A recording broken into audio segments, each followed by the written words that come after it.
Hello friends, आप देख रहे हैं आपका चैनल शेयर बाजार विद आयुष और बात करेंगे दोस्तों इस वीडियो के अंदर सारे आईपीओ के बारे में। शुरुआत करते हैं इंटर आर्ट से, बिकॉज आज ये आईपीओ क्लोज होने वाला है, बल्कि हम कह सकते हैं काफ़ी कम समय बचा हुआ है इस आईपीओ के क्लोज होने में। 19 अगस्त को दोस्तों ये इशू ओपन हुआ था और जैसे मैंने कहा आज 21 अगस्त को ये इशू क्लोज भी हो जाएगा। 10 रुपये की फेस वैल्यू है, करीबन 850 से 900 का प्राइस बैंड है। 16 शेयर्स का लॉट साइज है, कुल लगभग 600 करोड़ का ये इशू है, जिसमें से फ्रेश इशू है 200 करोड़ का, बचाओ बाकी का ऑफर फॉर सेल है। इसमें कंपनी ने अपने एम्प्लॉयज़ के लिए 85 रुपीज़ पर शेयर का डिस्काउंट भी रखा और बीएसई एनएसई दोनों पर हमको लिस्ट भी होता हुआ नजर आएगा। जो दोस्तों सबसे ज़रूरी बात है वो है डेफिनेटली सब्सक्रिप्शन की, वो कितना निकल कर आ रहा है और सब्सक्रिप्शन का डेटा जो है वो आपके सामने मैं लेकर आ चुका हूं। चलिए बात करते हैं कितना सब्सक्रिप्शन अभी तक आया है। सो देखिए, इसके अंदर जो QIB पोर्शन है वो ऑलमोस्ट 66 टाइम्स अभी तक सब्सक्राइब हो चुका है। तो अगर आप ये सोच रहे हैं कि QIB का पैसा क्या आ रहा है, बिल्कुल आता हुआ नजर आ रहा है। कुल मिलाकर QIB ने अभी तक 7,976 करोड़ रुपीज़ जो है वो बेसिकली लगा दिए हैं। अभी बात आप ध्यान रखिएगा कि इसके अंदर QIB का पैसा और भी बढ़ता हुआ देखने को मिल सकता है आखिरी के 1-2 घंटों के अंदर। अभी देखिए 3 बजने वाली है, सो उसमें और तेज़ी से हमको पैसा जो है वो डेफिनेटली QIB का आता हुआ दिखेगा। अब देखिए यहाँ पर मैं एक बार रीलोड किया, अब देखिए 80 टाइम्स हो गया। तो पैसा का जो आप समझ सकते हैं यहाँ पर कि जो स्पीड है वो डेफिनेटली काफ़ी फास्ट होती हुई नजर आएगी अब, और QIB अच्छा खासा पैसा लगा रहे हैं, ये बात साफ नजर आती है।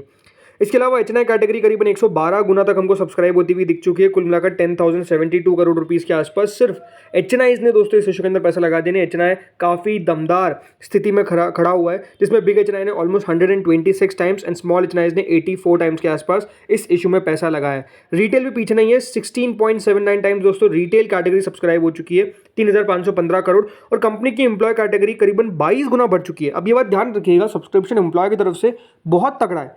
अब मुझे लग रहा है कि देखिए यहाँ पर बहुत सारी जो एप्लीकेशंस है वो नॉन एम्प्लॉय की तरफ से आती हुई आ रही है, मतलब जो एम्प्लॉय नहीं है बट स्टिल वो इस कैटेगरी में लगा रहे हैं। हो सकता है गलती से लगा रहे हो या फिर वो जानबूझकर, बट ये बात वापस से मैं आपको कह रहा हूँ कि अगर आप इस कंपनी के एम्प्लॉय हैं तो ही IPO में एम्प्लॉय कैटेगरी में एप्लीकेशन लगाइएगा। अदरवाइज अगर आपने लगाने की कोशिश करी तो एप्लीकेशन तो लग जाएगी बट अलॉटमेंट आपको 100% नहीं मिलेगा, आपकी बिड रिजेक्ट कर दी जाएगी। तो इस बात का खास तौर पर आप लोग ध्यान रखें।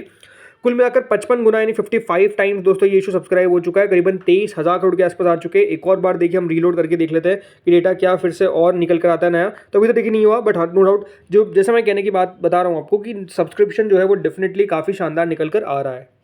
अगले IPO ओरिएंट के बारे में बात करेंगे, लेकिन उससे पहले दोस्तों DRHP पे बात कर लेते हैं कुछ। तो देखिए यूनिमैक एरोस्पेस, राइट, और एक और कंपनी है मंजूश्री टेक्नोपैक, इन दोनों ने भी दोस्तों DRHP फाइल कर दी है और दोनों कंपनी अपना IPO लेकर आएगी। इसके अंदर यूनिमैक एरोस्पेस एंड मैन्युफैक्चरिंग और मंजूश्री टेक्नोपैक है, कलेक्टिवली रेस करीबन 4,000 करोड़ के आसपास का IPO जो है वो लेकर आ सकते हैं, जिसमें 3,000 करोड़ का जो IPO है वो मंजूश्री टेक्नोपैक लेकर आएगी और बाकी का आप कह सकते हैं यहाँ पर जो बचा हुआ है वो IPO लेकर आएंगे करीबन यूनिमैक एरोस्पेस अराउंड 1,000 करोड़ के आसपास का। तो अपने आप समझ सकते हैं कि काफ़ी बड़ा इशू जो है वो हमको आता हुआ देखने को मिलने वाला है। तो बिल्कुल यहाँ पर लगातार अब जो DRHP है वो हमारे सामने निकल कर आ रही है, जिसमें बड़ी बड़ी कंपनीज जो है वो बेसिकली DRHP फाइल कर रही है। वापस आपको ये कहूँगा दोस्तों, बजाज हाउसिंग फाइनेंस के बारे में खबरें ये चल रही है कि जो बजाज हाउसिंग फाइनेंस का IPO है वो बेसिकली सितंबर के फर्स्ट या फिर सेकेंड वीक इसके अंदर ही ओपन हो जाएगा। कई जगह पर ग्रे मार्केट तक स्टार्ट हो चुकी है। तो अगर आपको बजाज हाउसिंग फाइनेंस के शेयर होल्डर कैटेगरी में लगाना है तो वापस से कह रहा हूँ, बजाज फाइनेंस या फिर फिनसर्व कोई भी एक शेयर आप खरीद सकते हैं, तो आप एलिजिबल हो जाएंगे for the share holder category. ये बात आप लोग ध्यान रखिएगा। कंपनी ने DRHP में लिखा है कि वो शेयर होल्डर कैटेगरी लेकर आएंगे। अगर RHP में नहीं लाए तो बात अलग है, बट इसीलिए कह रहा हूँ कि हमेशा याद रखिएगा कि शेयर कितने खरीदने, सिर्फ सिंगल शेयर खरीदना है आपको। अगर RHP में कंपनी ने यहाँ पर जो शेयर होल्डर कैटेगरी उसको रखा तो बढ़िया बात है, नहीं रखा तो अलग बात है, तो देखेंगे तो डेफिनेटली आप सिर्फ एक कैटेगरी में लगा पाएंगे। बट अभी अगर शेयर होल्डर कैटेगरी जैसा कंपनी ने DRHP में फाइल किया था अगर रखती है तो नो डाउट दोस्तों यहाँ पर आपको फायदा होता हुआ देखने को मिलेगा शेयर होल्डर कैटेगरी का भी। अब दोस्तों अगला इशू आता है ओरिएंट टेक्नोलॉजीज। ये भी एक मेन बोर्ड IPO जो आज से ओपन हुआ है, 23 अगस्त तक दोस्तों ये इशू ओपन रहेगा। 10 रुपये की फेस वैल्यू है, 195 से 206 का प्राइस बैंड है, 72 शेयर्स का लॉट साइज है, कुल मिलाकर 215 करोड़ का ये इशू है, जिसमें से 120 करोड़ का फ्रेश इशू है और बचाओ बाकी का ऑफर फॉर सेल है 94.76 करोड़ का। इसकी भी लिस्टिंग हमको BSE NSE दोनों पर देखने को मिलने वाली है। कल इसकी एंकर बुक निकल कर एंकर बुक ओके थी, कोई बहुत बड़ा नाम देखने को नहीं मिले क्योंकि इशू का साइज छोटा है, इसलिए बड़े नाम देखने को नहीं मिले, बट इट्स मतलब एवरेज है, ये आपको मैं साफ कह सकता हूँ। बाकी जो इस इशू में सब्सक्रिप्शन निकल कर आ रहा है इसमें QIB कैटेगरी करीबन परसेंट सब्सक्राइब हुई है। तो एच कैटेगरी 3 टाइम्स के आसपास सब्सक्राइब हो चुकी है, कुल मिलाकर 111 करोड़ लगा दिए, जिसमें बिग एच ने 2 गुना और स्मॉल एच ने 6 टाइम्स। रिटेल कैटेगरी तो 8 गुना तक सब्सक्राइब हो चुकी है, नहीं रिटेल काफ़ी तेजी से पैसा लगा रहा है एंड टोटल मिलाकर 4.84 टाइम्स यानी क्लोज टू 5 टाइम्स हमको फर्स्ट डे के अंदर इशू सब्सक्राइब होता हुआ दिख रहा है। हाँ, रीज़न क्या है? आईपीओ का साइज़ काफ़ी स्मॉल है। बाकी हम बात करेंगे आज 5 बजे इसके सब्सक्रिप्शन के बारे में भी, दोनों आईपीओ का सब्सक्रिप्शन हम बात करेंगे। तो नो डाउट इशू में अच्छा रिस्पॉन्स मिल रहा है। अब दोस्तों बात करते हैं यहाँ पर बाकी आईपीओस के बारे में। तो देखिए एक आईपीओ है जिसका नाम है जय बी लैमिनेशंस। ये एक एनएसई एसएमई इशू है जो ओपन होगा फ्रॉम 27th to 29th।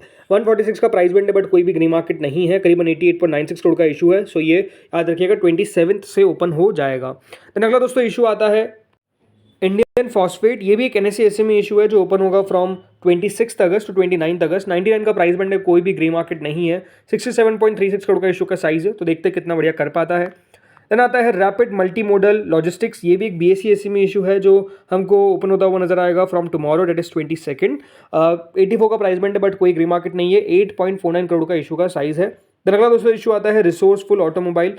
ये एक बीएसई एसएमई इशू है जो अगेन कल से ओपन होगा और 26 तक ओपन रहेगा। 117 का प्राइस बैंड है, 70 का ग्रे मार्केट है, ऑलमोस्ट 60% का प्रीमियम है, 12 करोड़ का इशू का साइज है, कोई बहुत बड़ा इशू नहीं है। देन आता है QVC एक्सपोर्ट्स, एक एनएसई एसएमई इशू जो आज से ओपन हुआ है। 86 का प्राइस बैंड है दोस्तों इसका और ऑलमोस्ट 65 का ग्रे मार्केट है, बट अभी तक 76% तक ये हमको ग्रे मार्केट दिखा रहा है और अभी तक 4 टाइम सब्सक्राइब भी हो चुका है। तो सब्सक्रिप्शन शुरुआती दिन में काफ़ी बढ़िया निकल कर आ रहा है। याद रखिएगा 23 तक ओपन रहेगा, 24 करोड़ का इशू का साइज है।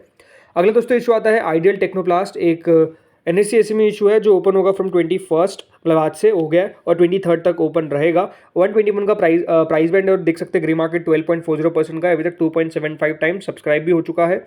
अगला दोस्तों इशू आता है जिसका नाम है ओरिएंट टेक्नोलॉजीज। ग्रे मार्केट में बहुत उतार चढ़ाव है, मतलब ग्रे मार्केट 15% आ गई थी और अब फिर दोस्तों ऑलमोस्ट 35% के आसपास हमको देखने को मिल रही है, राइट। सो ग्रे मार्केट में एक्सट्रीम वॉलिटिलिटी है बट स्टिल ग्रे मार्केट बढ़िया कर रही है, अब ऐसा लग रहा है। सो 4.74 टाइम्स के आसपास सब्सक्राइब दोस्तों ये इशू हो चुका है, ये बात ध्यान रखिएगा, आज से ही ओपनिंग हुई है। अगला आता है ब्रेस पोर्ट लॉजिस्टिक्स। ये एक दोस्तों एसएमई इशू है जो आज बंद होने वाला है। 147% का प्रीमियम है और आज क्लोज हो जाएगा, अभी तक 400 गुना बढ़ चुका है, तो सब्सक्रिप्शन काफ़ी शानदार इस इशू को मिल रहा है। देन अगला दोस्तों आता है फोरकास्ट स्टूडियोज। ये भी एक एसएमई इशू है जो भी आज बंद होगा और इसको भी रिस्पॉन्स तगड़ा मिल रहा है। मतलब दोनों की लिस्टिंग की एस्टिमेट है कि 90% पर हमको लिस्ट होते हुए नजर आएंगे और सब्सक्रिप्शन भी उसी प्रकार का है। सो ये बात ध्यान रखिएगा, ये इशू भी क्लोज हो जाएगा आज के दिन। इंटरराज बिल्डिंग प्रोडक्ट्स की ग्रे मार्केट दोस्तों ऑलमोस्ट 40% टच कर चुकी है, हम कह सकते हैं। बाकी सब्सक्रिप्शन तो आप देख ही रहे हैं कि काफ़ी यहाँ पर भी बेहतर निकल कर आ रहा है। इसके अलावा दोस्तों सॉल्व प्लास्टिक प्रोडक्ट्स, ये एक एसएमई इशू जो आज लिस्ट होता हुआ नजर आया, करीबन 12% के प्रीमियम पे, 7% का ग्रे मार्केट था। इसके अलावा ब्रोच लाइफ केयर ये लिस्ट हुआ दोस्तों ऑलमोस्ट 90% के प्रीमियम पे, क्योंकि काफ़ी छोटा इशू था, मात्र 4 करोड़ का, तो इसकी लिस्टिंग इसी प्रकार की होनी थी। तो फ्रेंड्स इस वीडियो में इतना ही था, होपफुली आपको वीडियो बढ़िया लगा होगा। अगर लगा तो लाइक कर देना, चैनल से पहली बार तो सब्सक्राइब कर देना। Thank you friends watching this video.